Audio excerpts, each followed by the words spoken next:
Couturier. Et comme lundi, c'est bien sûr, bien comme le nom l'indique, c'est JP que l'on retrouve pour cette chronique. Salut JP. Bonjour Charles, bonjour, comment vas-tu ce matin? Ça va malgré le temps, ça va. Ouais, bon.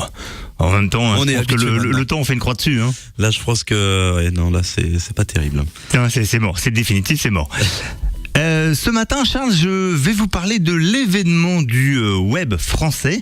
Enfin, c'est un peu comme ça qu'il vous est vendu par la plupart des médias, notamment depuis l'ouverture des chaînes YouTube dont je vous avais parlé il y a quelques semaines. Précis, pointu, affecté. Ah, bah, j'ai forcément dû le louper, mais bon, heureusement, comme chaque lundi, tu es là pour nous faire rattraper le retard, n'est-ce pas? Oh, tu n'es pas vraiment en retard sur ce coup-là, Charles, parce que cette vidéo a été mise en ligne le 7 juin dernier, vendredi donc, mais elle compte déjà plus de 600 000 vues. C'est vous dire que c'est bien le dernier buzz du moment. Ah ouais, bien. Efficace, hein? Efficace, oui, les chiffres sont là pour le prouver, mais c'est bien la seule qualité que je lui ai trouvée à cette nouveauté, signée conjointement des collectifs Studio Bagel et Golden Moustache pour le compte d'Orangina. Elle s'appelle Mission 404 exactement. D'accord, c'est une pub pour Orangina. Et qu'est-ce qu'elle a de particulier justement cette pub?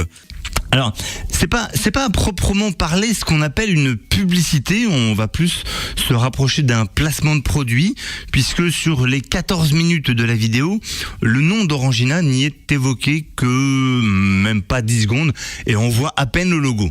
Mais je suis là! Tu veux ma photo? Alors, la particularité de cette vidéo, c'est qu'elle regroupe une bonne vingtaine de vidéoblogueurs les plus célèbres du web français. Jérôme de La Ferme Jérôme, Monsieur Poulpe, Maxime Muscat, Marion Séclin, Mister V ou encore Julien Josselin. J'ai même leur numéro de téléphone. Pas leur numéro de téléphone, non. Mais leur chaîne perso, oui, parce que c'est l'une de leurs forces, c'est d'avoir chacun leur petite communauté d'internautes fans. Alors forcément, si vous en mettez 20 en même temps, le public prêt à liker cette vidéo, elle est considérable. 2000, mais c'est mon dernier compte. Oui, alors si on cumule tous leurs fans, on est plus proche des 2 millions quand même. Hein. Mais la différence entre ce court-métrage sponsorisé et payé surtout par Orangina et leurs habituelles vidéos tournées dans leur chambre, c'est que le scénario doit être fort. Et là, par contre, pour moi, c'est un échec total. Tu l'aimais bien avant pourtant?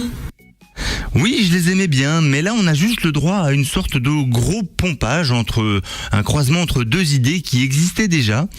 D'un côté, la transposition de l'univers d'Internet en personnage réel, déjà vu dans une vidéo de mars 2013 sur le site cracked.com pour ceux qui parlent pas anglais. Et de l'autre côté, le décor chevaleresque et bricolé de la sublime série de Simon Astier, j'ai nommé HeroCorp. T'es dur à la faire, toi, hein? Alors, dur, oui, je le suis un petit peu, mais je trouve dommage que dès qu'il y a un peu plus d'argent et un peu plus de pression, dans le web comme dans d'autres domaines d'ailleurs, on retrouve vite un déficit de créativité et d'inventivité, comme si l'argent était la négation de l'imagination. Comment ça va? Comme un lundi. Là, je me suis trompé de son. T'es dur à la faire, toi. Voilà. Je m'emmène un petit peu les pinceaux. Ça marche. Oui, c'est probablement ça en fait le problème. Et ce qui me dérange le plus, c'est que ça marche. Donc moi je dis à tous ceux qui nous écoutent, courage. La créativité n'est peut-être pas complètement morte dans ce pays.